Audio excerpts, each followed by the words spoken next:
And when discussing how we got here, President Trump mentioned 47 years of the Iranian regime chanting death to America, and that one of the regime's first acts was to take 66 Americans hostage and hold them for 444 days. Professor of Modern Middle East History James Gelvin joins us now to discuss U.S.-Iranian relations. Thank you so much for being here this morning.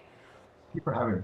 You know, it's been quite some time, so I think all of us would appreciate if you can walk us through how relations between the U.S. and Iran became frayed over the past 47 years we're talking about here. Well, 47 is a good number to start with. And then before that, before 1979, the United States and Iran were close allies. As a matter of fact, Iran and Saudi Arabia were called the twin pillars of American policy in the Gulf to protect shipping going in and out of the Gulf, particularly oil tankers. In 1979, there was a revolution that took place. The United States was caught by surprise. The United States had supported very, very strongly the ruler of Iran, the Shah of Iran, and had supported him in spite of his atrocious human rights record and his record of repression at home. And so once the revolution succeeded, the new Iranian regime was very hostile towards the United States, and for good reason. So the relationship between the United States and Iran was frayed at that point. The United States, for example, supported Iraq during the Iran-Iraq War, which lasted from 1980 to 1988. It was an extraordinarily bloody war, up to 2 million casualties. So that relations have been very bad ever since. Okay, so over the last 20 years, when we look back, the Obama administration and Biden administration tried more of an olive branch approach to fixing this than other administrations, and yet nothing seemed to curtail the regime's desire for a nuclear weapon. Can you tell us about the development of their nuclear programs? Well, that's a bit of an exaggeration, actually. The Iranians signed on to an agreement with the United States and other powers as well, that would restrict their use of nuclear energy to peaceful uses. And ever since the problem was on the table, the Iranian regime has denied the fact that it wanted a nuclear weapon. Now, whether you want to take them at their face value, that's something else. But the problem actually was escalated in the most recent period, mainly because of the American attitudes towards Iran and because of Israel's attitudes towards Iran as well. Israel looks at Iran as being an existential danger. And Israel, of course, is America's strongest ally in the region.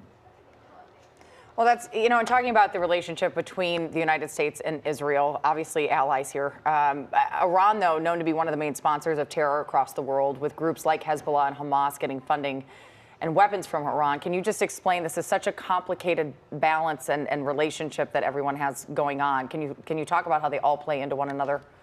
Sure. The Hezbollah and Hamas and the Houthis in Yemen and the Syrian regime before its overthrown was an insurance policy by the Iranians. They didn't have much of a deterrence against the Israelis. They didn't have a nuclear weapon. They still don't have a nuclear weapon. So their deterrence was the proxies that they could mobilize. And those proxies were Hamas and Hezbollah and the Houthis and the Syrian government. Now, over the most recent period, all of those proxies have been defanged. The Syrian government was overthrown, for example. Hezbollah was pushed back, although it began very anemic attacks against Israel yesterday. And Hamas, of course, was cut down to size, let's put it that way, in Gaza since 2023. So Iran doesn't have a deterrent force anymore capable of throwing the Israelis off balance. Now, why the Israelis are insisting now on a war against Iran, we have no real idea. Why the United States joined into that effort, well, Marco Rubio said that was because the Israelis were going to launch an attack against Iran, and the United States had to make sure that it was a thorough attack.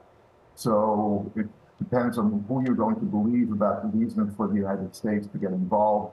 But it's very suspicious that Netanyahu comes to the United States on February 11th, and the war begins several weeks after. So you're saying Israel came and you think maybe pushed the United States to do this? Is that what Marco Rubio is saying? That's what Marco Rubio is saying. Again, there's really no rationale that's been given so far for the war. There's been, or put it another way, there's been multiple rationales. There's been regime change. There's been nuclear question. There's the degrading of the missiles in the Navy.